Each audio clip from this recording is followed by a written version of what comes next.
Hola a todos, bienvenidos a la ayudantía número 6 del curso de Finanzas 1.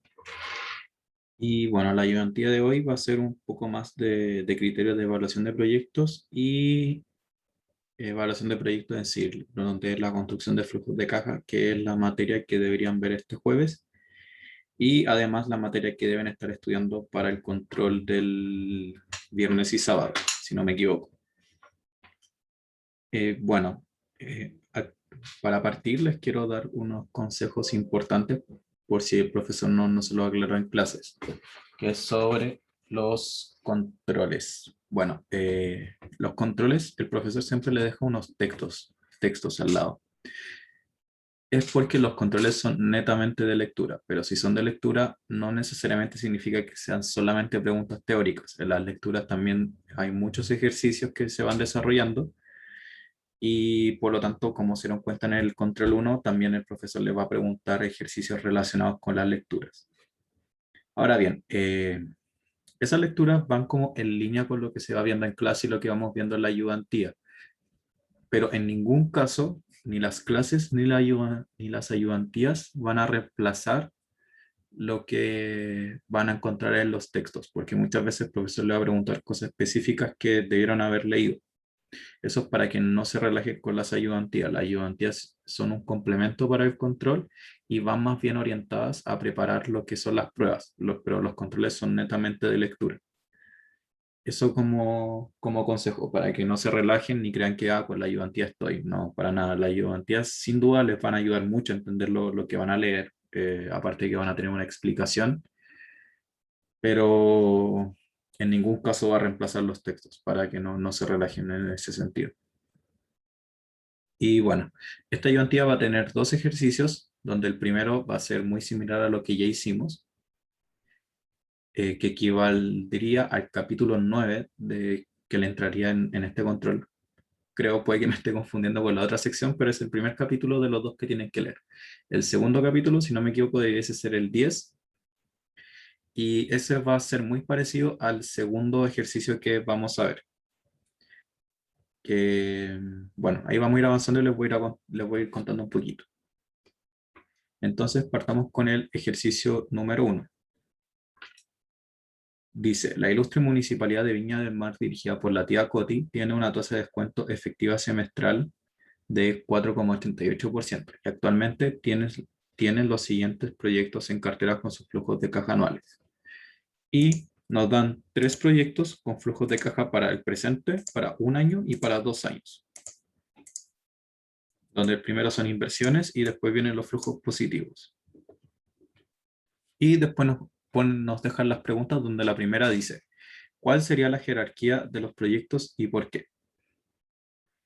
Y bueno, primero vamos a recordar un poco los criterios de evaluación de proyectos que teníamos, que estaba el VPN, la TIR, Payback y el índice de rentabilidad. Y tenemos que ver cuáles son los que vamos a usar para jerarquizar bien los proyectos. Bueno, sin duda, el primero, bueno, la explicación está en la ayudantía anterior y también lo vieron en clase, por lo tanto acá no voy a gastar tiempo volviendo a explicarlo, porque ya lo deben saber bien. Y bueno, el VPN sin duda es que nos va a servir para jerarquizar los proyectos, entonces, pues que sí. La TIR también nos debería servir porque en ningún caso nos dice que son mutuamente excluyentes, que es en el único caso que no nos sirve la TIR, aparte de los otros que también vimos la semana pasada, en la ayudantía pasada, perdón, que tampoco se presentan, como que tenga 2 tiros, que no tenga TIR, tampoco va a pasar acá, por lo tanto también nos sirve. Y el payback, que bueno, recordemos que hay 2 tipos de payback, el payback normal y el payback descontado. Acá vamos a trabajar con el payback normal solamente, para no repetir el procedimiento. Y también nos va a servir para ver si es que alcanzamos a recuperar la inversión o no. Y por último, el índice de rentabilidad, que acá es donde tenemos un tema que en este caso el índice de rentabilidad solamente nos era útil cuando existían restricciones de capital, es decir, cuando no teníamos suficiente dinero para invertir en todos los proyectos y necesitamos hacer un ranking de cuáles eran los mejores. Como acá no nos están diciendo que tenemos dicha restricción de capital, por lo tanto no vamos a utilizar el índice de rentabilidad en este primer paso. para jerarquizar los proyectos. Y bueno, partamos calculando cada uno de los criterios para cada proyecto, donde primero tenemos el proyecto Calle Valparaíso. Lo primero, que es la tasa de descuento. Donde, bueno, nos dicen que la tasa de descuento es 4,88 efectiva semestral y los flujos son anuales. Acá nos dicen los flujos de caja anuales. Por lo tanto, esta tasa tenemos que pasarla a anual. ¿Y cómo lo hacemos? Pasándola de efectiva a efectiva es con esta fórmula, que sería 1 más 4,88% elevado a 2 menos 1. Y así llegamos a la tasa que es 10% efectiva anual. Y ahora que tenemos la tasa, podemos trabajar. Primero, para calcular el VPN, tenemos que traer a valor presente cada uno de los flujos. Y eso lo vamos a hacer con matemática financiera, donde el primer flujo ya está en el presente, por lo tanto es el mismo. El segundo flujo es el flujo dividido en 1 más la tasa, que era 10%, elevado a 1, que es el primer año. Y lo mismo con el segundo año, sería 1 más la tasa, que es 10%. Me equivoqué, eso no era. Elevado a 2. Y así llegamos al valor presente del segundo periodo. Y el VPN, por lo tanto, va a ser la suma de eso. Y la TIR lo podemos calcular como de la misma forma que hicimos el ejercicio en la ayudantía anterior, donde igualamos cada uno de los flujos traído a valor presente, pero la tasa va a ser nuestra incógnita, la TIR, y lo igualamos a 0, y después podemos hacer una ecuación, llegamos a una ecuación cuadrática, que con la típica ecuación de menos b más menos raíz de b cuadrado menos 4ac, todo eso dividido en 2a, llegaríamos como a 2 TIR y ahí descartamos una y nos quedamos llegaríamos a la TIR correcta. El procedimiento en detalle lo van a encontrar en la ayudantía anterior, pero si pueden usar Excel, ponemos igual TIR solamente y llegamos al resultado. Y por último el payback, que si recordamos del método cómo se hacía, era simplemente ir sumando uno con el otro y ver cuánto me faltaba por recuperar. Acá el flujo lo recupero al primer año, por lo tanto sería la división, menos para sacar el signo negativo a la inversión, dividido en el flujo en que lo recupero, entre el año en que lo recupero. Y sería equivalente a 0,68. Y bueno, revisando la pauta, ahora me doy cuenta de que el resultado de la pauta es distinto, por lo tanto el payback debe ser el payback descontado. Y bueno, entonces ahí sería exactamente lo mismo, pero con los valores presentes. Y ahí sí me da lo mismo de la pauta. Bueno, para estos casos, sin duda el profesor va a ser muy claro en el momento de que les pida cada uno de los criterios, si va a ser payback normal o payback descontado. En el caso de que no lo sea, bueno, mi consejo es que trabajen con uno solo, o sea, si pueden calcular los dos, genial, pero considerando que tienen poco tiempo, trabajen con uno solo y dejan establecido el supuesto de que no está claro si tienen que trabajar con el payback normal o con el payback descontado. O si es que no le dicen payback descontado, asumen que es el payback normal solamente. Pero dejen anotar el supuesto en el caso de que se topen con ese problema, que no creo, la verdad, el profesor siempre se preocupa en dejar todo claro. Y bueno, sigamos avanzando entonces. Ya tenemos los criterios para el primer proyecto que se van a ir cargando en esta tablita resumen. Y ahora para el segundo proyecto, que es estación recreo. Bueno, sería lo mismo. Esto traído a valor presente, más la tasa. Le pongo F4 y lo traigo a valor presente. Y acá va a ser la suma. Bueno,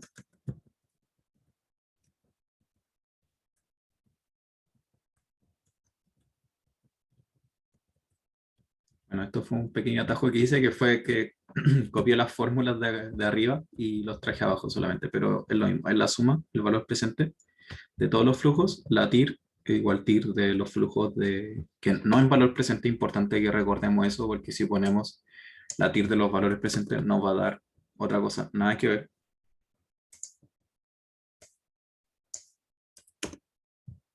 Y el payback, que bueno, en este caso sería distinto,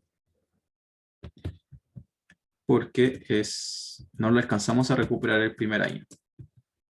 Nos faltarían 4 millones por recuperar, por lo tanto esto se recupera en el segundo año y sería en el 0,16 partes del segundo año. Por lo tanto acá sería 1 más 0,16. Bueno, la pauta lo aproxima a 0,17 para que quede igual y no queden dudas. Y con el tercer proyecto, perdón, que es Plaza Miraflores, sería lo mismo. El BPN es la suma de los flujos. La TIR es la TIR, que ya lo sabemos hacer, con la fórmula igual TIR, y el payback lo tenemos que calcular, que también acá va a ser el primer año, porque el flujo del primer año es mayor que la inversión, por lo tanto, simplemente sería la división de la inversión sobre el primer flujo. Pongo el signo menos para quitar el negativo de la inversión, y da 0,82. Y bueno, ahora ya tenemos todos los datos de cada proyecto y tenemos que jerarquizarlos para ver cómo es mejor. Y como no sabemos cuál criterio usar, porque no nos dicen, tenemos que ir viendo uno por uno bajo cuál criterio, cuál sería mejor y cuál no. Y bueno, para no hacer tantas tablas, los voy a pintar con colores, donde el primero en cada criterio va a ser verde, el segundo va a ser amarillo y el tercero va a ser azul. Entonces en VPN va a ser el VPN más alto, el mejor, que va a ser el verde. Acá el segundo mejor va a ser Calle Valparaíso. Vamos a dejarlo en azul. Y el tercero, no, perdón, el segundo era amarillo. Y el tercero más malo era el azul, que es el que tiene el VPN más bajo. Pues con la TIR tenemos que tener el que entregue una mayor TIR, que va a ser el que entregue un mayor retorno. Por lo tanto, en este caso sería Plaza Miraflores. El segundo sería Calle Valparaíso, en amarillo. Y el tercero sería el azul,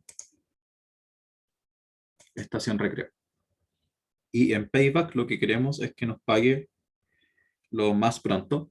Por lo tanto, el mejor acá sería el primero, que sería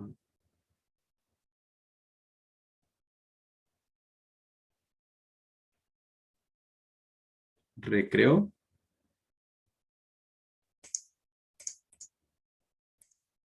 El segundo, perdón, el primero sería Valparaíso, el segundo sería Plaza Miraflores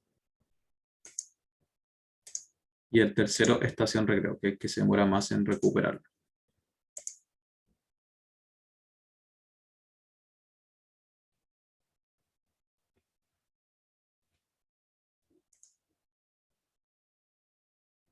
Y bueno, así sería el orden, que lo ideal es que si a usted le acomoda más hacer una tablita, que lo hagan así. Ahora, la segunda pregunta nos dice si el presupuesto municipal y única fuente de efectivo para inversiones de 45 millones, ¿qué proyectos haría? Entonces, ahora nos dicen que tenemos una restricción de capital de 45 millones. ¿Qué significa una restricción de capital? Según lo que conversamos en la ayudantía pasada, era cuando tenemos un límite de dinero, es decir, cuando no tenemos suficiente dinero para hacer todos los proyectos con VPN positivo, que se supone que ese es como el criterio base. Si un proyecto tiene VPN positivo, tengo que hacerlos sí o sí. O sea, obviamente igual dependiendo de otras variables, pero si tiene VPN positivo, la idea es hacerlo. Pero muchas veces yo voy a tener una restricción de capital en el cual yo no voy a tener suficiente dinero para hacerlos todos. Por ejemplo, acá me dicen que solamente tengo 45 millones, por lo tanto, puedo hacer solamente el segundo proyecto o el primero y el tercero juntos, o el primero y el tercero por separado. ¿Y cómo vamos a definir eso? Vamos a rankearlos. ¿Y cómo? Con el criterio que tenemos que usar cuando tenemos restricción de capítulo. ¿Y cuál es ese? El índice de rentabilidad. Y bueno, recordando cómo era, lo vimos también en la guía pasada, como aquí correspondía el índice de rentabilidad, era la suma de los flujos futuros, bueno, acá es para el primer proyecto, es de los flujos futuros que vamos a tener, dividido en la inversión inicial, en valor absoluto. Por eso le pongo el menos, para que se vaya el menos de la inversión. Y en este caso tenemos un índice de rentabilidad de 1,61. En el segundo caso, hacemos exactamente lo mismo, que es la suma de los flujos futuros en valor presente dividido en la inversión.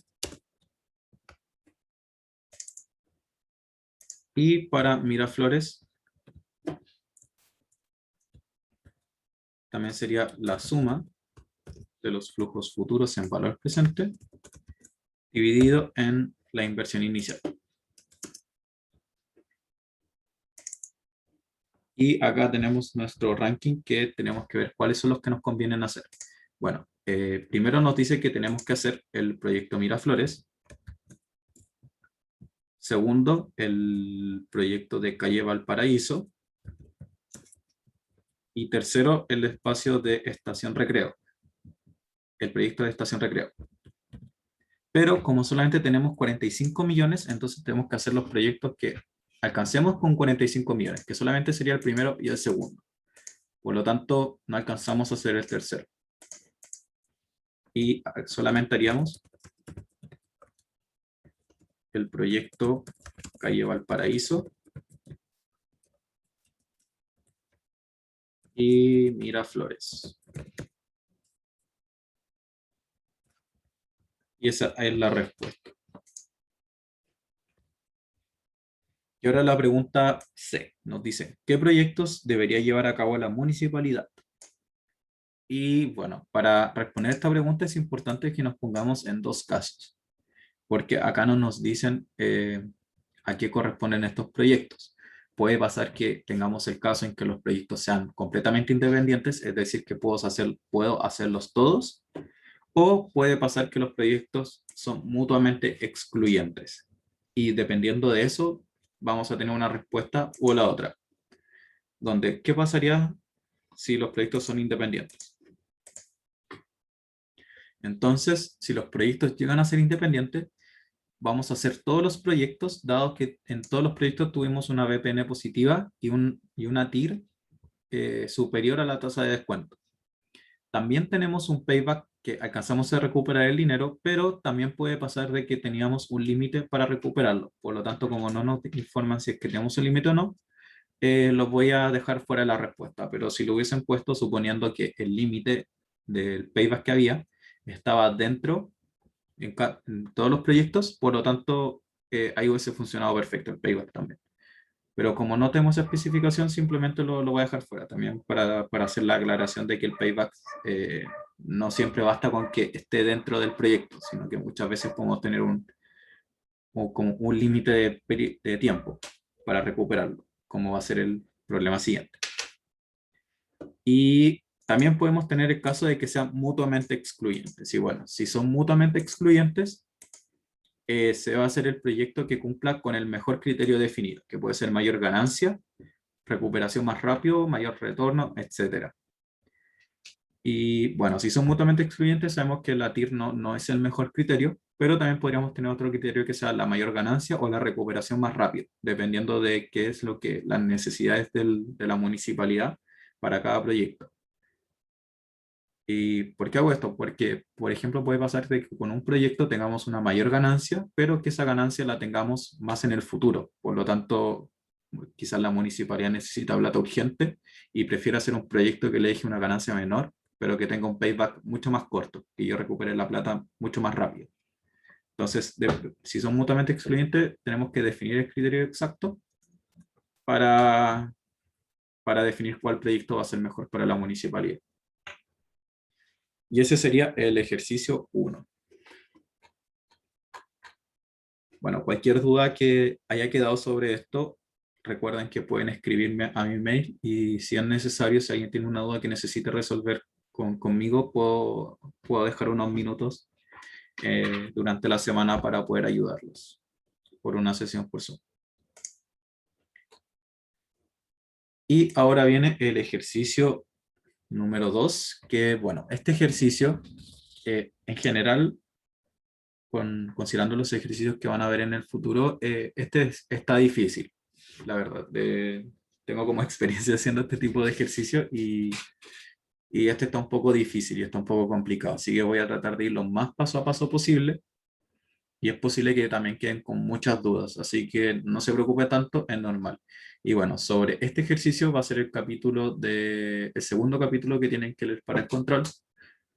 Y bueno, espero que en el libro esté un poquito más simple, pero como es algo que no han visto antes, también es posible que queden con muchas dudas, porque esto es primera vez que lo van a ver, pero les aseguro que lo van a seguir viendo en muchos ramos de aquí al futuro, sobre todo aquellos que sigan en finanzas, van a seguir haciendo esto mismo por mucho tiempo. Y de hecho yo trabajo haciendo algo muy similar. Y bueno, en la competencia que les comenté tuvimos que hacer algo muy similar también, para que se den cuenta como la importancia de esto. No, no es algo que lo van a dejar de ver. Y bueno, este es el ejercicio. Yo marqué algunas cosas en negrita para resaltarlas porque son las cosas importantes que tenemos que anotar después en los datos. Yo siempre hago como ese proceso. Primero leo el problema, bueno, cuando era la prueba presencial iba destacando cada uno de los datos que me servían, después lo anotaba y después íbamos a la construcción de lo que tenemos que hacer, que es un flujo de caja. Y bueno, este ejercicio es sobre evaluación de proyectos. Y bueno, ¿en qué consiste? Nos dicen que tenemos un proyecto, nos dicen cuánto va a ser lo que vamos a ganar, cuánto va a ser lo que vamos a gastar, cuánto es lo que vamos a invertir en cada proyecto. Y a partir de esos datos tenemos que construir un flujo de caja. ¿Qué es un flujo de caja? Es algo bastante similar a un estado de resultado, por así decirlo, que me va a ayudar a verificar cuánto ganancia yo voy a tener, cuánta utilidad voy a tener en cada periodo con este proyecto. Es básicamente lo mismo que un estado de resultados, simplemente, no, no es simplemente, porque esa es la complejidad. Hay que hacer unos ajustes y esos ajustes vendría siendo lo nuevo para nosotros. Y bueno, partamos con el ejercicio, que dice la firma textil Ropa con Style S.A. está evaluando un proyecto para desarrollar una fábrica de ropa low cost para comunidades vulnerables en países con bajos ingresos per cápita a través del mundo. Dado esto, para desarrollar el proyecto, la compañía ya pagó ya ganó, perdón, y pagó la licitación pagando 60.000 UF y durará 6 años dicha concesión. Esto también es importante y se me había olvidado esto. Durante los próximos 3 años espera generar ingresos por venta por 100.000 UF por año, con una razón de contribución del 40% y costos fijos desembolsables incrementales de 15.000 UF, sometiéndose a una tasa de impuesto a las utilidades del 20%. La inversión inicial considerará costos para dejar operativa la infraestructura y los equipos por 80.000 UF depreciables en línea recta y sin valor residual durante 4 años. Podrían venderse en el mercado secundario al final del sexto año por 18.000 UF. La inversión en necesidades operativas de fondo requiere el 30% de los ingresos por ventas del año siguiente. Y esto considera que a partir del cuarto año los ingresos operativos serán de 120.000 UF. El quinto año de 160.000 UF, y el quinto año de 160.000 UF y el último año de 90.000 UF, perdón. Todos los años se conservará el margen de contribución de 40% y se espera crear una provisión por indemnizaciones a los trabajadores de 3.000 UF todos los años para pagar efectivamente el monto total provisionado, 18.000 UF, al final del sexto año. La tasa de descuento nominal anual efectiva es de 8,15% y la UEF actualmente es 25.000, pero se espera que en un año más valga 25.750, conservando dicha inflación promedio a perpetuidad. Y esta es la pregunta, dice, considerando el criterio de payback descontado al final perdón, y que el plazo de corte máximo para la empresa es de 4 años, ¿se debería llevar a cabo el proyecto o no? Bueno, en este caso nos preguntan por el payback, pero normalmente pueden preguntar sobre el valor presente neto. o la TIR del proyecto. Y bueno, yendo a paso, nos preguntan por el payback descontado. ¿Cuál era el payback descontado? Bueno, era el payback normal considerando el valor presente de los flujos futuros. Entonces tenemos que llegar a estos mismos flujos. Bueno, acá los flujos nos los dan, acá nosotros tenemos que construirlos. Eso es lo que debemos hacer.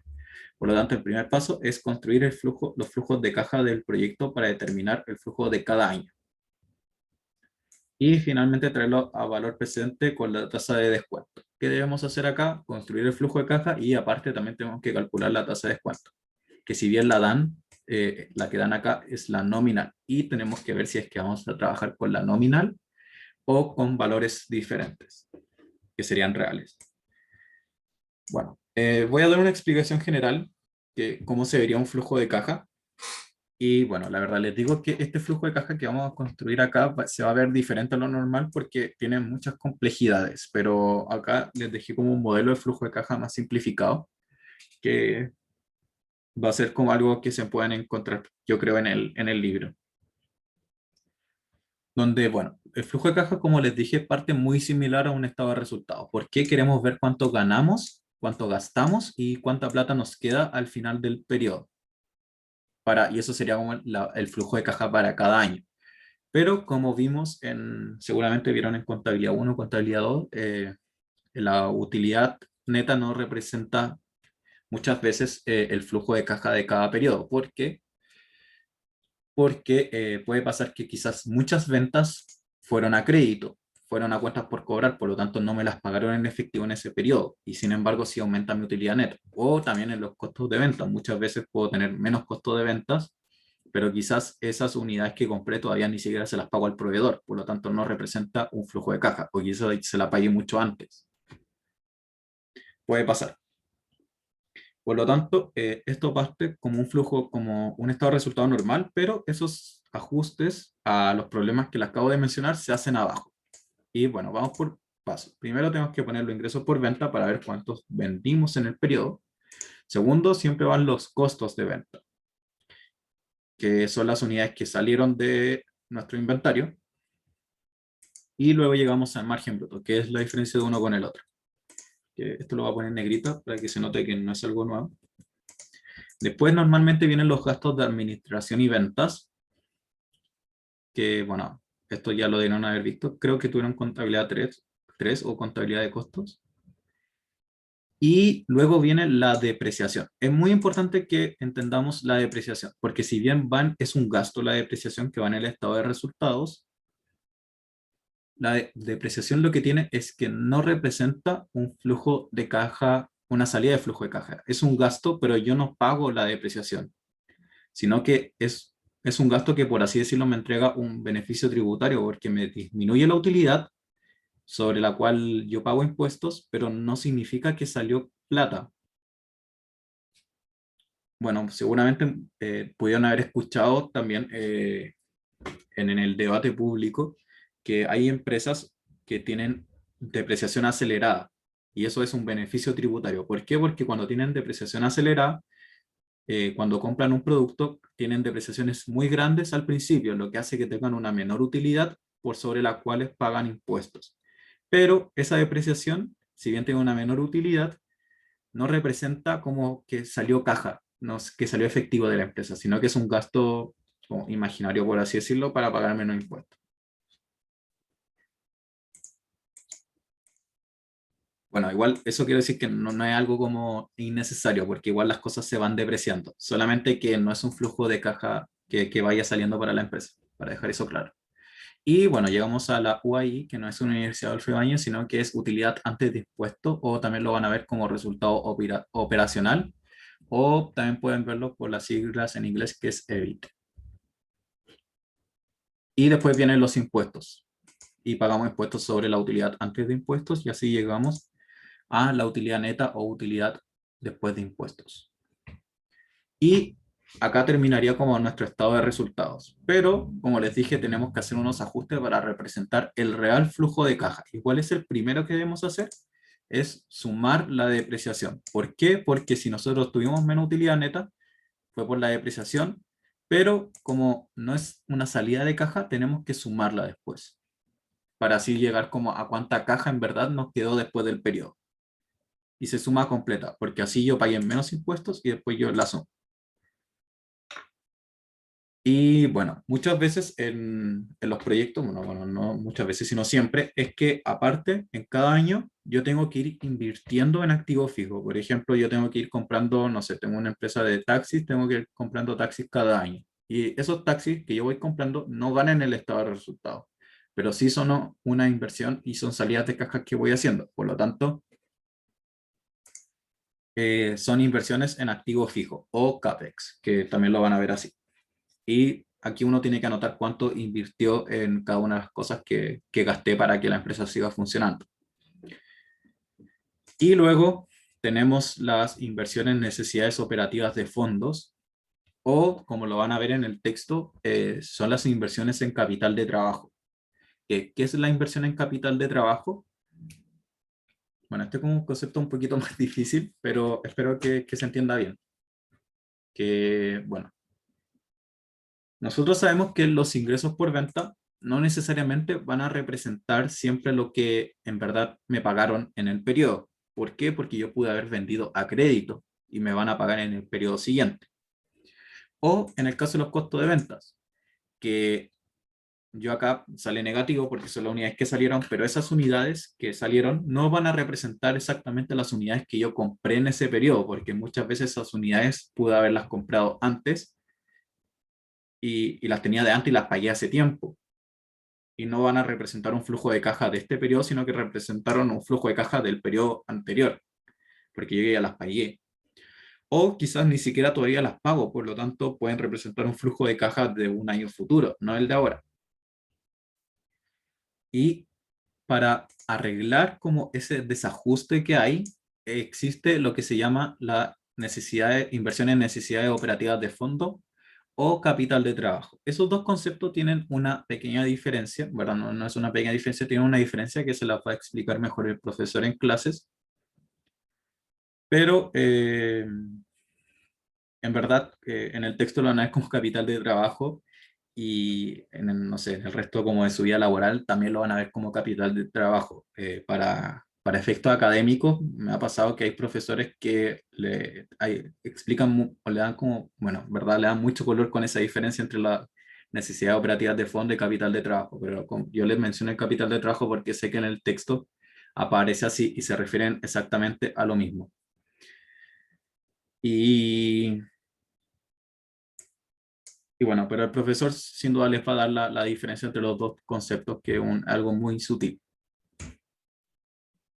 Pero para efectos del texto y de este ejercicio vamos a decir que es lo mismo, hasta que el profesor les explique que por qué necesariamente no es lo mismo.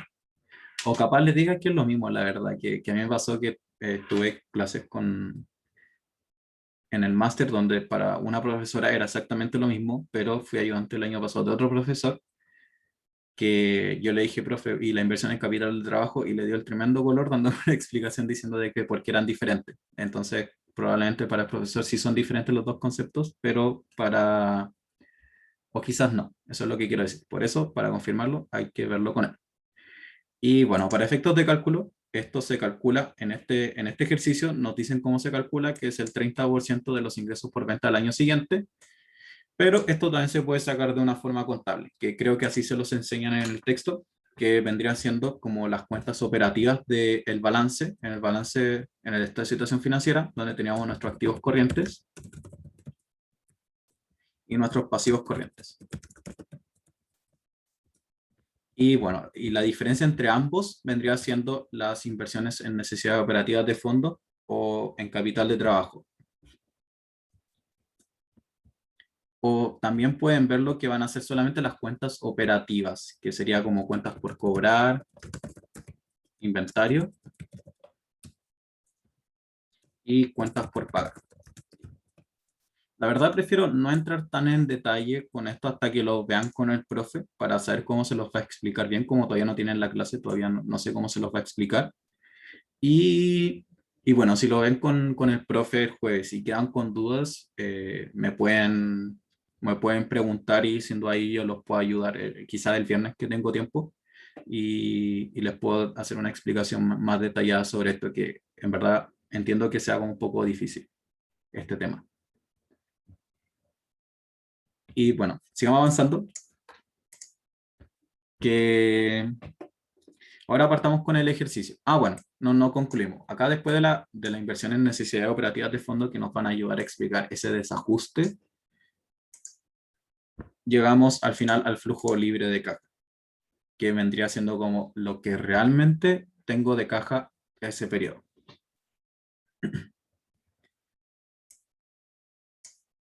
Y bueno, ahora sí partamos con el ejercicio, que bueno, marqué en negrita todos los datos que nos van a servir. Y primero nos dice que se pagó una licitación de 60.000 UF, que por lo tanto tenemos que definir si ese dato nos sirve o no para construir el flujo de caja. La verdad es que este dato no nos sirve. ¿Por qué? Porque nos dicen que ya se pagó. Y yo, el flujo de caja, quiero ver todos los flujos futuros, todos los flujos que tengo que tener. Como el 60.000 ya se pagó, vendría siendo un costo hundido. Es importante entender esto porque siempre nos van a poner como esa trampa. Es muy común que nos pongan este tipo de trampas como los ejercicios, que nos pongan transacciones que ya se hicieron. Como ya se hicieron, ya es un flujo de caja, por lo tanto no me sirve para evaluar el proyecto, porque es un costo hundido, ya se hizo.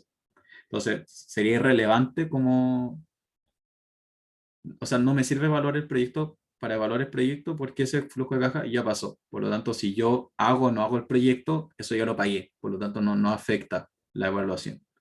Por lo tanto, la licitación es un costo hundido. Y el segundo dato que nos sirve es que el proyecto va a durar 6 años. Y después, ¿qué nos dicen? Bueno, el proyecto dura 6 años.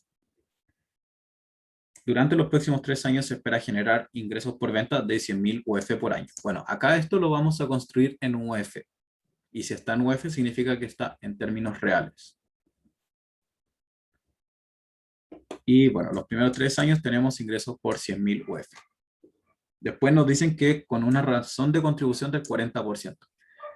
La razón de contribución, bueno, esto era como una dificultad de este ejercicio, que nos separan entre costos variables y costos fijos. En contabilidad de costos debieron haber visto que estaba la razón de contribución o el margen bruto y se podrían organizar de forma diferente.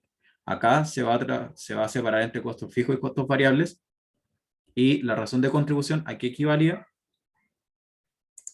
Significa que nuestros costos variables son un 60%. Bueno, en este caso lo dejé así como costo de venta, imagen bruto, pero acá en este ejercicio se va a separar como, acá, dejé los valores puestos. Ahí para ir construyéndolo junto después. Bueno, lo vamos a separar en costos variables, viene el margen de contribución y después me van a venir los costos fijos que nos dan. Entonces los costos variables son de 60%. Luego, tenemos que los costos fijos desembolsables incrementales son de 15.000 UF. Y tenemos que los costos fijos son de 15.000 UF.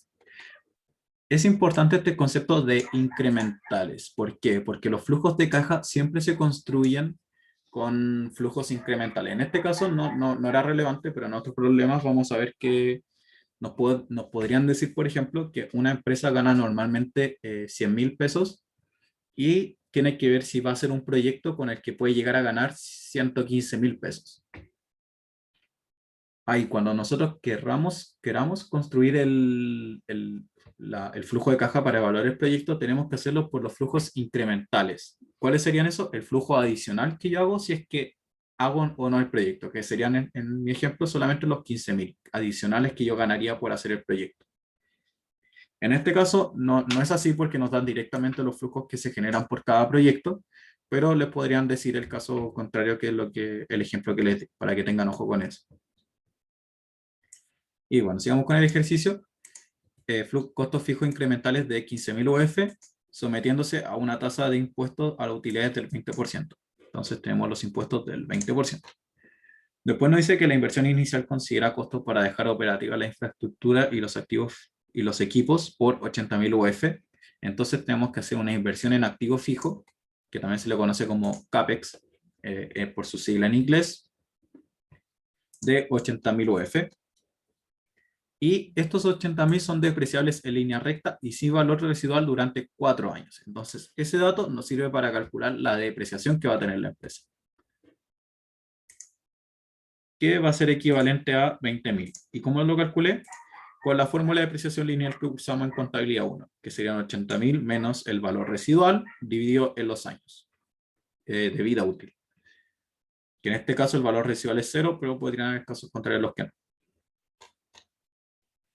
Y bueno, los equipos podrían venderse en el mercado secundario al final del sexto año por 18.000 UF. Entonces se pueden vender por 18.000 UF. Sin embargo, acá esto tiene una complejidad, que esta complejidad no es muy común y se las voy a aclarar de inmediato.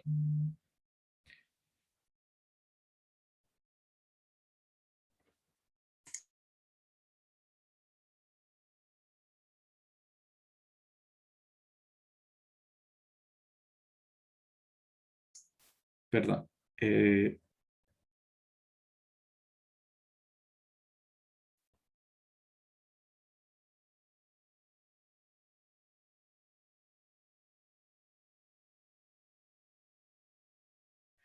Ahora sí, perdón, me había llegado un mensaje importante y ya, ¿en qué quedamos? Ya, la venta era por 18.000 al sexto año, pero ¿cuánto va a ser lo que realmente yo voy a ganar por esa venta? Bueno, esto es un poquito difícil, así que voy a tratar de ser lo más detallado posible. La venta es por 18.000, pero ¿cuánto va a valer mi propiedad, planta y equipo? Porque eran activos fijos, propiedad, planta y equipo, en contabilidad, en mi balance. Va a valer 0. ¿Por qué? Porque ya se depreció completamente en el cuarto año. Por lo tanto, el valor de mi activo contablemente es 0. Pero yo lo puedo vender por 18.000. Entonces, en ese caso, ¿cómo era el asiento? Bueno, supongamos, para ver ese asiento, supongamos un caso paralelo diferente. Supongamos que yo, bueno, este era el asiento contable de una venta en el cual yo tenía mi propiedad de planta y equipo por 20.000 y yo lo vendo en 40.000. Bueno, si yo lo vendo en 40.000, pero mi propiedad de planta y equipo valía 20.000, significa que se está generando una utilidad por la venta. Por 20.000. ¿Y esta utilidad a dónde va? Va al estado de resultados. Y lo que está haciendo esa utilidad por la venta está aumentando mi utilidad neta en el estado de resultados. Por lo tanto, ¿qué está haciendo? Está generando como lo contrario un beneficio tributario. Está aumentando como mi base imponible. Por lo tanto, yo voy a pagar más impuestos. Por lo tanto, al final, si yo voy a pagar más impuestos por la venta, ¿voy a terminar recibiendo los 18.000? No, porque como pagué los impuestos, voy a tener menos plata por la venta. ¿Y cómo se calcula eso? Se calcula de la siguiente forma. Bueno, me van a llegar al final 14.400 y, bueno, no dejé la fórmula al lado, pero se calcula como los 18.000 por 1 menos la tasa de impuestos que es 20%.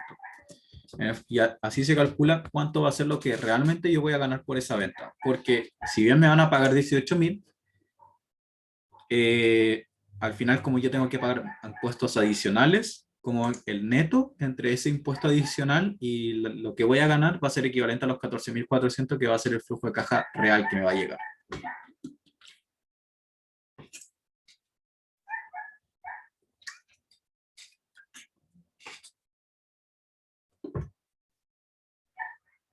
Y bueno, sigamos con el problema. Si a alguien no le quedó tan claro, lo mismo, puede preguntarme y se lo aclaro.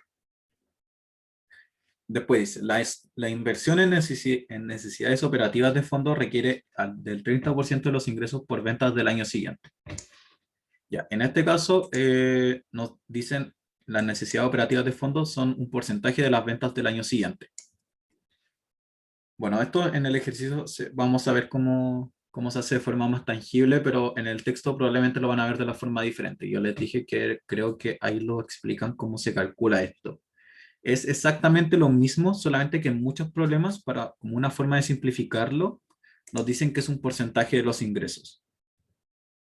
pero en la vida real cómo se calcula es como lo explican en el libro, que creo que ahí dicen cómo se ha puesto cuentas por cobrar, más inventario, menos cuenta por pagar.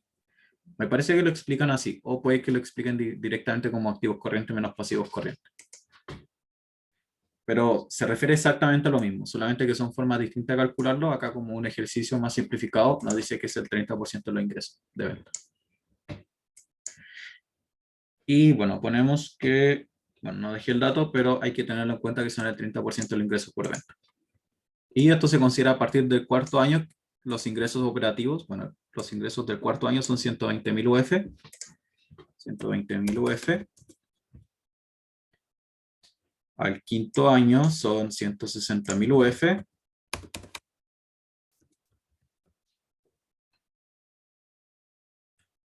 Y el último año son 90.000 UF.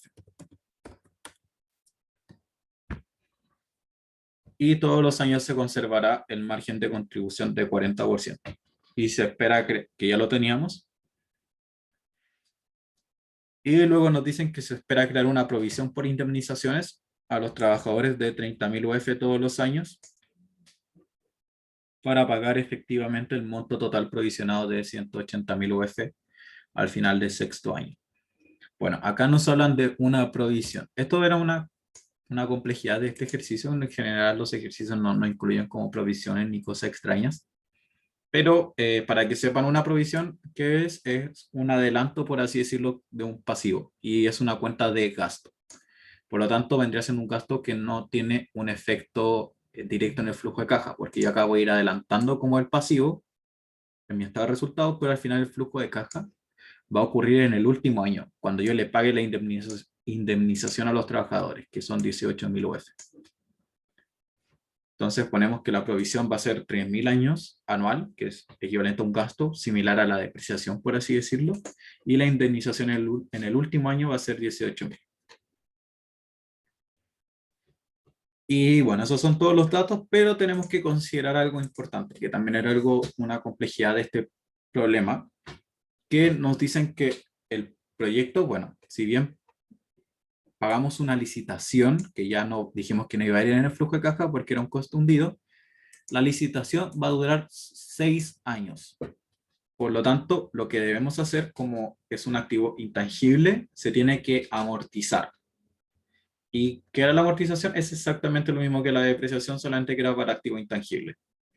Entonces, acá tenemos que considerar la amortización, que serían los 60.000 de la licitación dividido los 6 años que va a durar. Y va a ser 10.000 anual. Y eso es como lo calculamos. Y luego, después sobre la tasa, nos dicen que la tasa de descuento nominal era de 8,15%. El valor de la UEF ahora es 25.000 y el valor de la UEF el año siguiente es 25.750. Y bueno, si nos dicen cuánto subió el valor de la UEF, sabemos que la UEF sube por inflación. Entonces con esto después podemos calcular la inflación y con Fischer podemos encontrar la tasa de descuento real, porque está todo en UEF. Pero eso lo vamos a hacer al final.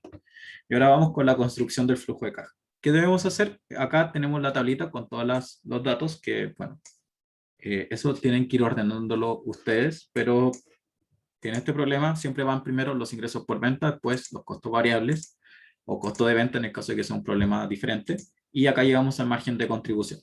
Después ven los costos fijos para nosotros. En otros problemas también van a encontrar los gastos de administración y ventas, que acá no están, la depreciación, la amortización y la provisión por indemnizaciones. Es exactamente lo mismo, muy parecido a un estado de resultados de contabilidad 1. Y bueno, tenemos que primero poner los ingresos por venta,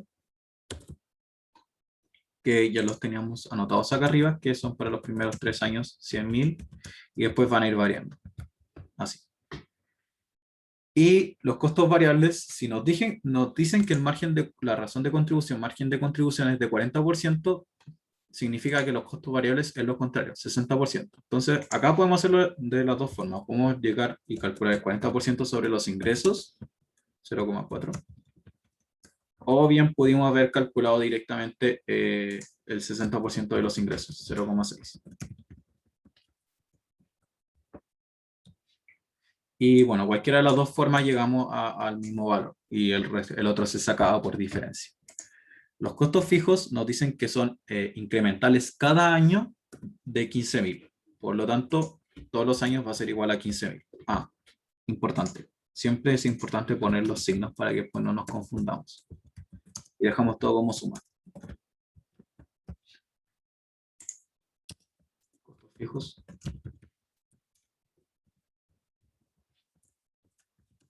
Ahí sí, para que queden igual cada año. Después la depreciación, dijimos que iba a ser 20.000 cada año. La depreciación es un gasto, entonces va negativo. No, perdón, va a ser por 4 años solamente. Importante, que no se nos olvide eso. La depreciación irá solamente por 4 años. Y la amortización sí va a ser por 6 años. Tenemos menos y era 10.000 la amortización. Y la provisión por indemnizaciones nos dijeron también que va a ser 3.000 todos los años. Se me pasó un año. 3.000 ahí todos los años. Y con esto, bueno, esto era negativo.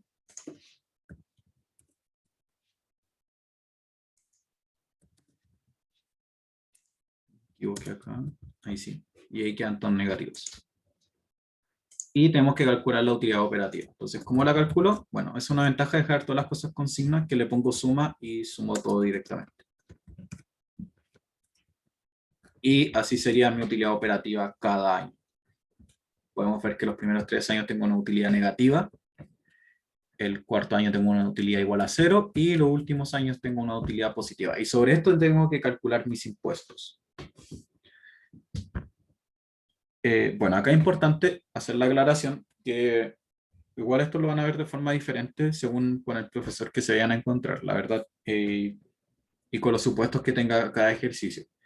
En este problema pasaba que el impuesto, si yo tengo utilidad negativa, se generaba un impuesto positivo para este problema. Muchos profesores también les gusta trabajar así, pero hay otros profesores o hay otros problemas que si es que hay utilidad negativa, el impuesto es derechamente cero. No es positivo ni es negativo. Bueno, para este problema vamos a considerar un impuesto positivo, pero la idea es que siempre que se encuentren con algo así, pidan la aclaración del profesor o si bien el profesor les va a decir directamente en clase qué es lo que deben hacer, para que no tengamos problemas más adelante. En este caso, como les dije, vamos a considerar un impuesto positivo, que sería, bueno, los impuestos nos dicen que es del 20%, entonces sería menos 0,2, y tengo un impuesto positivo de 1.600. Básicamente es que el Estado me está devolviendo impuestos. Para los otros años también, y para los años que yo tengo utilidad positiva, bueno, acá es 0 porque mi utilidad es 0, pero para los años que tengo utilidad positiva, ahí sí yo tengo que pagar impuestos y tengo flujo negativo de impuestos. Entonces mi utilidad operativa va a ser igual a la suma de estos. Entonces, para los años que era negativo, como tengo que pagar, me devuelven impuestos, serían menos negativos, y para los años que tengo utilidad positiva, mi utilidad operativa después de impuestos, o utilidad neta, va a ser más pequeña, porque pagué impuestos. Y eso sería como nuestro estado de resultados. A ver, un problema con el que se pueden encontrar también en algunos ejercicios es que muchas veces les metan como cosas de gastos financieros, ingresos financieros, que si ven un estado de resultados sí lo incluyen. Pero en evaluación de proyectos nosotros no lo consideramos. ¿Por qué no lo consideramos? Porque acá lo que queremos hacer es importante ver si el proyecto al final es rentable o no es rentable. Una vez que nosotros definamos que el proyecto es rentable o no rentable, ahí recién vemos cómo se financia. Y bueno, si se llega a financiar con deuda, entonces ahí tendríamos un gasto financiero. Pero en nuestra construcción del flujo de caja no debemos considerar aquellos gastos financieros, ingresos financieros por pagos de intereses. Por si en algún problema le llegan a decir, hay un pago de interés todos los años de tal monto, eso no se considera en el flujo de caja, para que tengan cuidado en problemas futuros que se puedan encontrar. Y bueno, después que ya llegamos a la utilidad neta o utilidad operativa después de impuestos, tenemos que hacer nuestros ajustes. Y vamos uno por uno. El primero, la depreciación, tiene que ir sumando ahora. Entonces ponemos negativo y lo igualamos a la depreciación de arriba.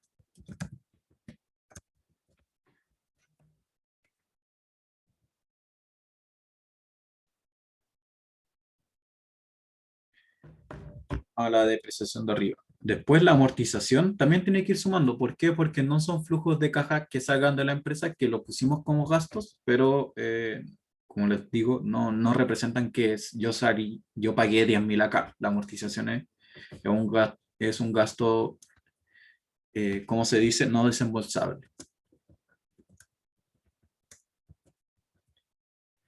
Y la provisión también es lo mismo. Le iba poniendo acá el símbolo de la operación, más.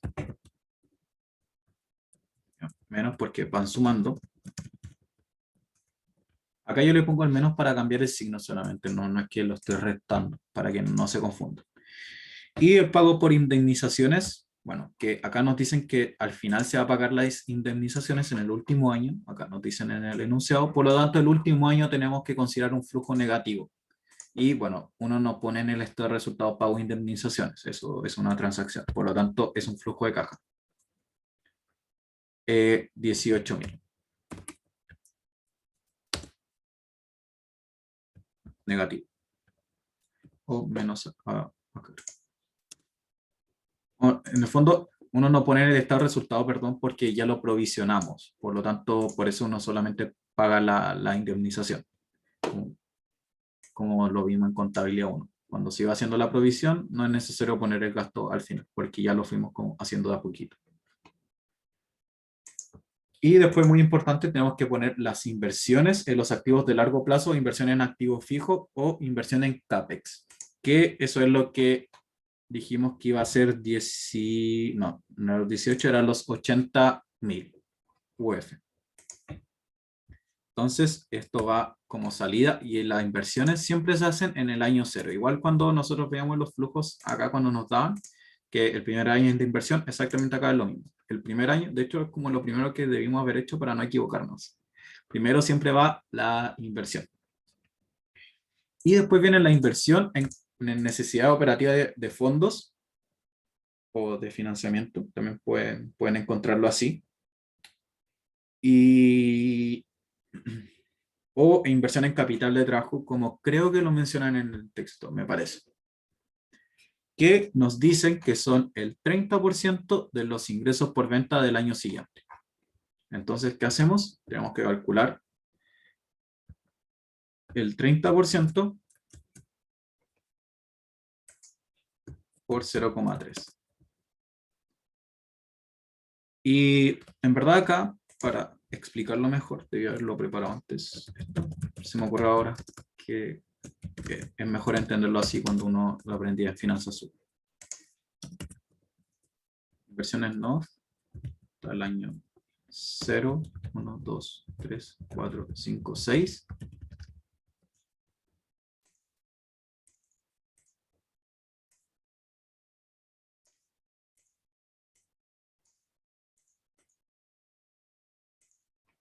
Ya, no. Perdón. Y acá va la inversión. Y primero van los ingresos.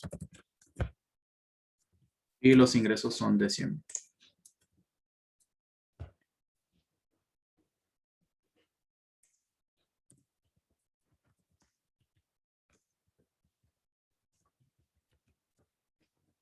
Entonces, ya, ahora sí. Nos dicen que las necesidades operativas de fondos para cada año son el 30% de los ingresos del año siguiente. Por lo tanto, sería así.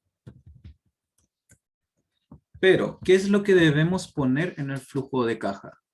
Nuestro flujo de caja, lo que debemos poner son las variaciones que debemos hacer, es decir, son las inversiones. Por lo tanto, lo que debemos considerar es, bueno, siempre cuánto yo voy a invertir el primer año, sería 30.000, porque antes yo no tenía nada. Piensen esto como lo que yo ya tenía como dentro de la empresa. Y el primer año yo no tengo nada, por lo tanto tengo que invertirlo completo, pero a partir de este año, después yo tengo que empezar a invertir las diferencias. porque a medida que van aumentando mis ingresos, yo voy a necesitar como más fondos. Por lo tanto, de hecho acá tiene que ir como flujo negativo porque acá mis necesidades operativas de fondos son 30.000. Por lo tanto, yo tengo que invertir 30.000. El segundo año, mis necesidades operativas de fondos son 30.000, pero yo ya tenía 30.000 en la empresa. Por lo tanto, ¿cuánto voy a invertir? Cero. Y esto lo calculo como la diferencia. Sería cero. El segundo año también sería cero porque de nuevo son 30.000. Pero el tercer año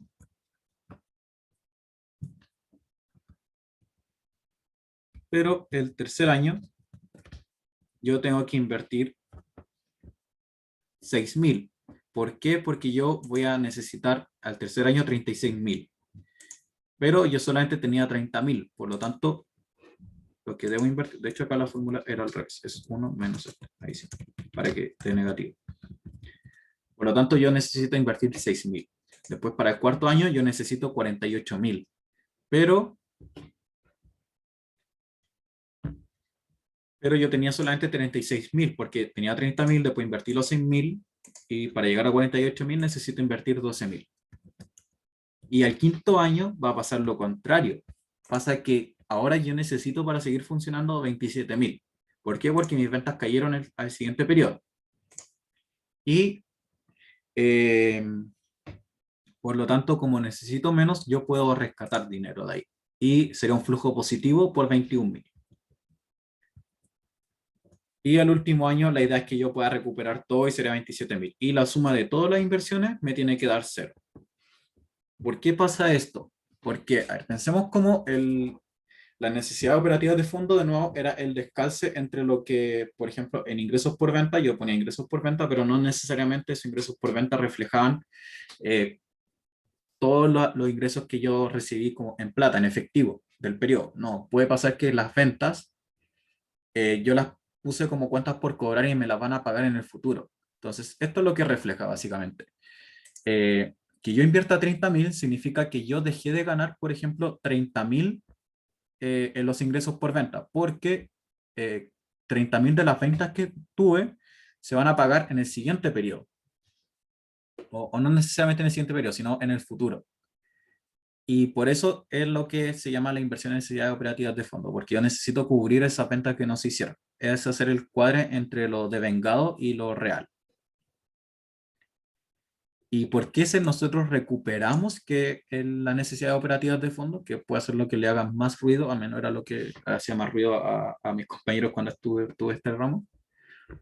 Es que al final del proyecto piensen que todas las cuentas por cobrar que quedaron pendientes se tienen que pagar. Por lo tanto, todos los ingresos por venta que yo dejé de tener antes, que significan como estos negativos, o sea, todos los ingresos por venta que tuve pero no me pagaron, porque eran cuentas por cobrar, me los pagan al final. Por lo tanto, yo acá al final estoy recibiendo esos ingresos por venta que fueron cuentas por cobrar de antes. Y bueno, esa es la explicación de por qué yo recupero inversiones en necesidades operativas de fondo. O como también lo van a ver de nuevo, les dejo la aclaración, como capital de trabajo con algunos otros profesores, o probablemente el mismo profesor también lo vea como capital de trabajo, en el texto creo que también lo ve como capital de trabajo, pero nos estamos refiriendo a lo mismo, para que no se confunda.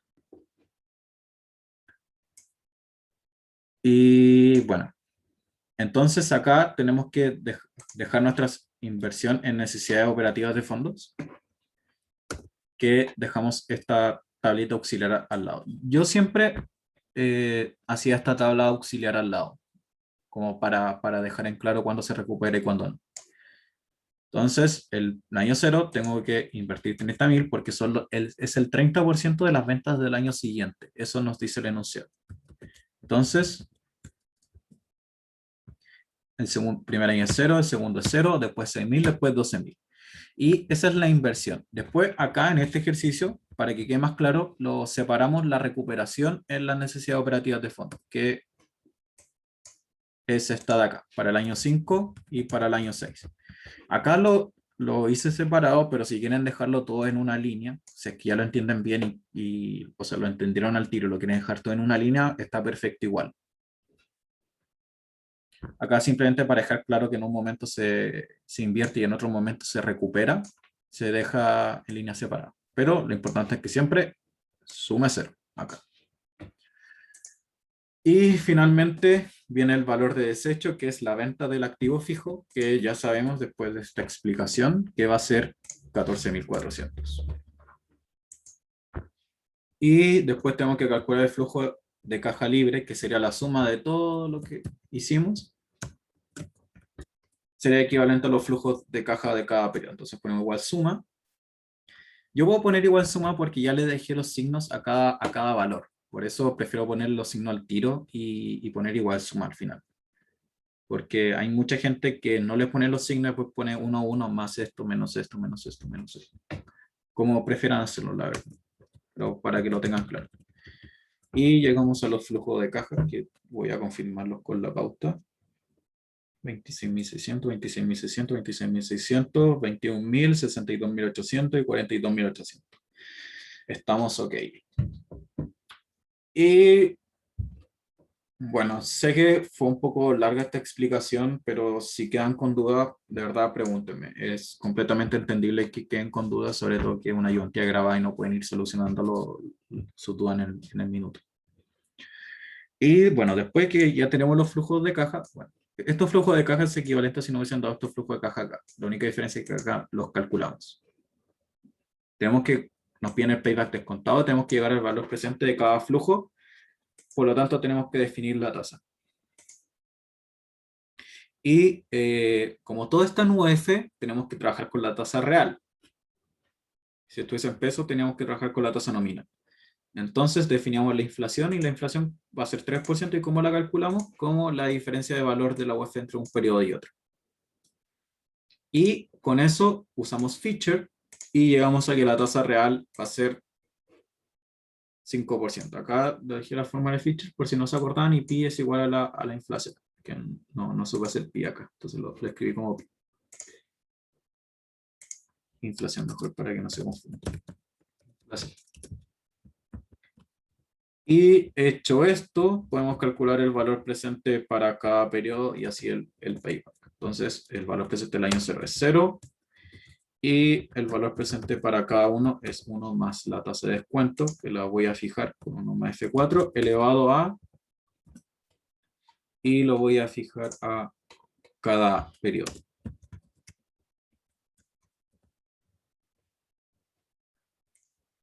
Y bueno, acá cada año quedó elevado a su exponente, que sería 6.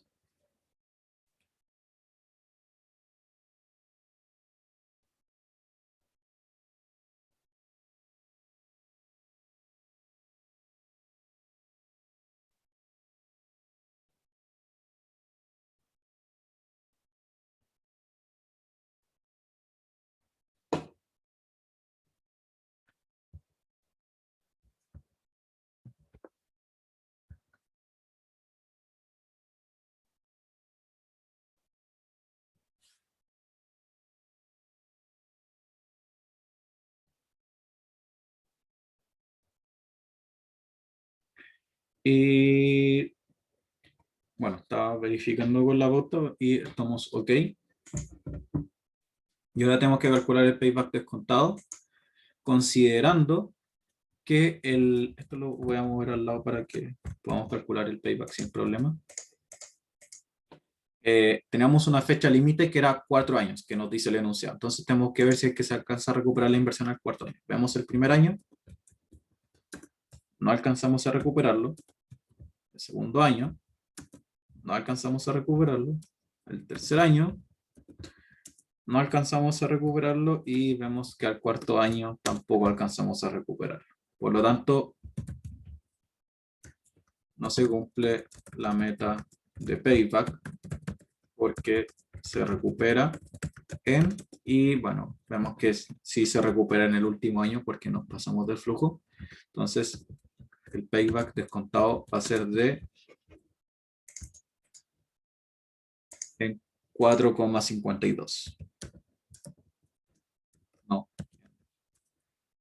en t igual a 4.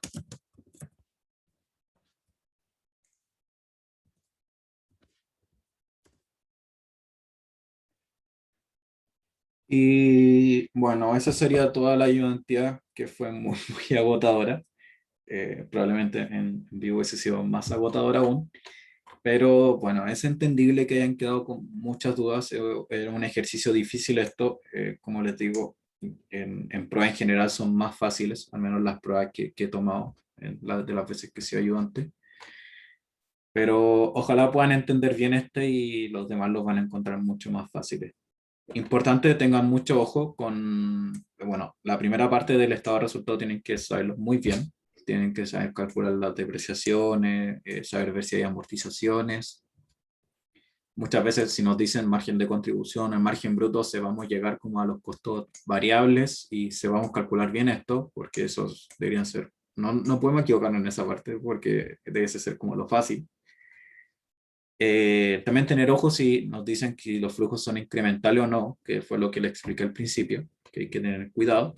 Y después sumar siempre la depreciación, las amortizaciones, poner las inversiones es importante. Y fijarnos bien en las inversiones, necesidades operativas de fondo y capital de trabajo, depende de cómo lo vean en la clase de jueves. Y el valor de desechos si es que hay. Básicamente eso es lo que tienen que tener mucho ojo en entenderlo bien. Y bueno, eso, cualquier duda, no duden en consultarme a mi mail. Y bueno, eso, que les vaya muy bien.